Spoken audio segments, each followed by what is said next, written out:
Las desapariciones de niños siempre son un caso lamentable. La sola idea de que un infante en una edad tan vulnerable desaparezca, ya sea por una intervención maliciosa o una causalidad infortunada, siempre será algo agobiante. La gente de la audiencia que tenga menores a su cuidado lo entenderá perfectamente. Sin embargo, un hecho igualmente duro es que esta clase de sucesos son sumamente recurrentes. Suceden en todas partes del mundo y a veces nunca se llega a ninguna resolución, dejando solamente una lastimera resignación. Pero, ¿qué pasa cuando ante un hecho así aparece una pista sumamente fuera de lo común? Algo así es la historia del video de hoy. El 15 de marzo de 1991, en el barrio de Tomida, ubicado en la ciudad de Yokkaichi, en la prefectura Mie de Japón, una pequeña niña a la cual nombraremos simplemente como Yuki-chan, desapareció fortuitamente de su hogar sin dejar el más mínimo rastro. A más de 30 años, el caso no obtuvo ninguna respuesta. Nunca se pudo hallar a la pequeña, y tanto la familia como las autoridades se rindieron con el asunto. En una nación donde cada año desaparecen más de 80,000 personas en promedio, el caso sería una historia de tantas que queda infamemente perdida en el tiempo. Pero si algo hace especial a esta historia, es la repentina aparición de una carta en extremo críptica y misteriosa. Pero repasemos un poco más a profundidad los hechos.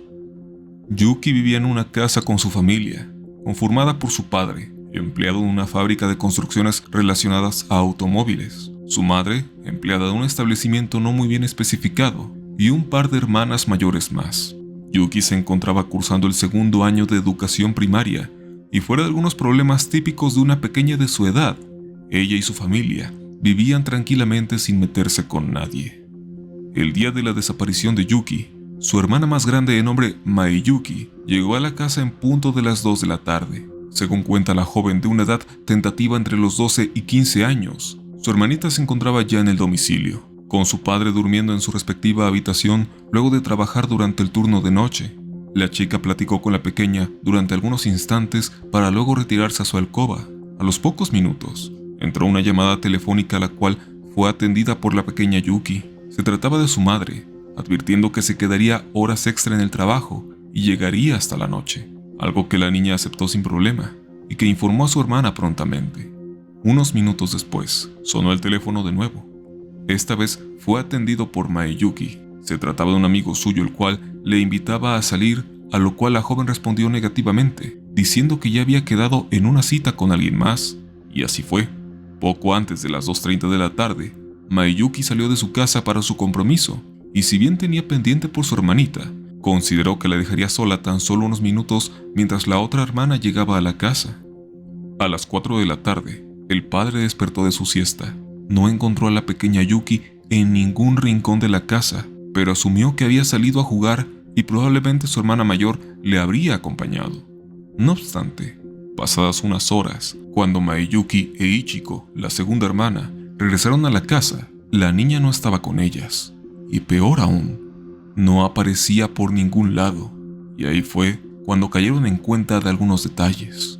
Yuki era asidua a beber cacao caliente preparado por sí misma, y había dejado un vaso de la bebida completamente servida pero sin haberle dado un sorbo. A su vez, siempre que salía, llevaba su bicicleta rosa, pero esta se encontraba perfectamente guardada en su lugar al frente de la casa.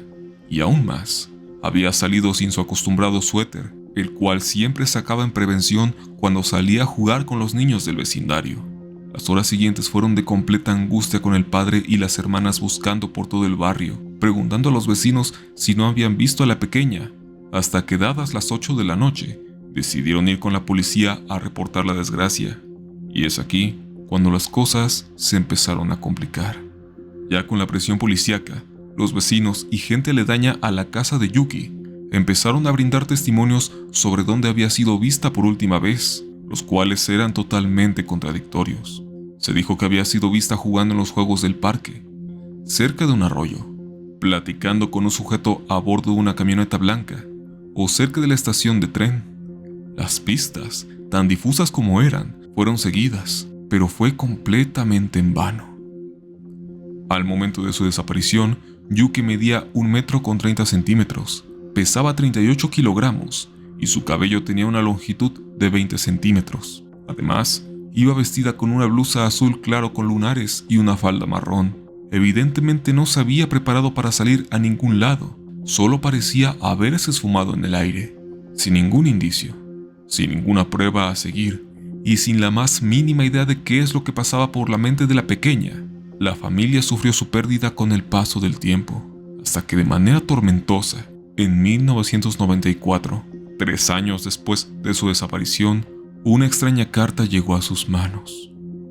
El documento misterioso, llegado por medio de correo al domicilio de esta familia, constaba de 3 hojas plagadas de texto que presumiblemente daban información sobre el paradero de su hija, pero sería correcto decir que pese a su volumen, la llamada carta era todo menos esclarecedora. Además de los textos que analizaremos someramente en unos momentos, lo escrito era realmente particular. Se combinaban de manera errática los 3 tipos diferentes de caracteres utilizados en el idioma japonés, es decir, kanjis, y escritura en hiragana y katakana. Si tienes una ligera idea de este idioma, podrás notar lo anormal que resulta eso, y aunque podría ser comprensible para cualquier japonés, recordemos que mínimas diferencias en su idioma pueden prestarse a una interpretación confusa de lo que se pretenda dar a entender. A su vez, la carta usaba palabras que resultan extremadamente raras en aquel idioma y suelen ser usadas mayormente en el extranjero. En un todo, las cartas parecían presentar un montón de palabras aleatorias que dificultaban enormemente qué es lo que se pretendía dar a entender. Si esto es así para la gente que maneja este idioma, quiero que imagines el suplicio que puede ser traducirlo a otra lengua. En todo caso, estas serían algunas de las frases que tentativamente aparecen en los textos. Acerca de Yuki. Pobre, pobre Yuki. Lo siento. Papá corre rápido. Creo que fue de Tomida. Un día tuve una casa y después de unos años comencé a pararme en la puerta trasera. Entré en la casa de día y la volví a romper olvidándome de la puerta y me aferré a ella, mientras tomaba café en una parte llena de lirios. Yuki cayó en el infierno. Han pasado 3 veces en la primavera. Cruzar el vasto océano. Todos los días sigo mirando tarde. Estas son solo algunas de las frases que se pueden encontrar en las 3 hojas, y como podrás notar, salvo cosas que pueden interpretarse a cierto modo, todos son sin sentidos. Cuando la carta fue llevada a la policía, se dieron cuenta de que había otros rasgos muy particulares en ella, como que se había empezado a escribir a lápiz, y luego algunas partes fueron reescritas con bolígrafo, y en un examen mucho más a fondo, se determinó que quien sea que lo haya escrito, no lo hizo con la mano predominante con la que escribiría normalmente, sino con su mano torpe, lo cual es sin duda una decisión extraña.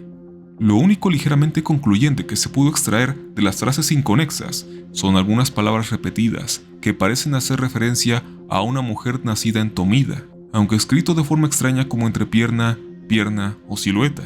A interpretación de las autoridades, situándolo en un contexto, podría referirse a una prostituta que trabajaba en la zona de Tomida. Este punto es importante, y es que históricamente Yokkaichi es una ciudad donde las mafias estilo yakuza tienen una presencia preponderante, con una amplia variedad de prostíbulos, donde incluso se sabe que hay tráfico de personas. Incluso la Wikipedia deja esto en claro cuando uno consulta información del lugar. La idea general entonces es que la desaparición de Yuki tendría que ver con alguna mujer que labora en este rubro, aunque una interpretación mucho más tétrica es que el motivo de su desaparición atiende precisamente a un trabajo de gente tras este contexto que te acabo de mencionar, y esto se respalda por otra palabra repetitiva en las cartas, la cual podría traducirse como Asayan, que parece ser el nombre de una persona muy implicada en el hecho.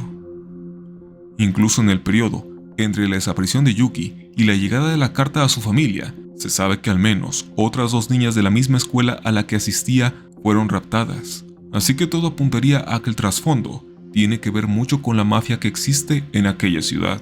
Aún así, a pesar de estas premisas tan tajantes como turbias, hay muchas otras preguntas en el aire, y casi todas tienen que ver con la extraña carta de la que hemos estado hablando. Para empezar, ¿quién escribió esto? ¿Y por qué se tomó tanto tiempo en hacerlo? Múltiples teorías pretenden aclarar esto. La primera es que quien escribió la carta pudo ser un anciano. Es la teoría menos aceptada por los entusiastas del tema, pero que de repente podría explicar la mezcla de escrituras, dado que la gente en cierto rango de edad acostumbraba a preferir una sobre otra. Una teoría un poco más convincente menciona que pudo haber sido escrita por un extranjero con un conocimiento muy vago del idioma, lo cual explicaría que se utilizaran frases tan disparatadas o anormales como kaiso para, presumiblemente, decir lindo. Otra teoría habla de que muy probablemente la persona que escribió la carta fue el propio autor de la desaparición, ya que parece conocer cosas que solo los implicados deberían saber.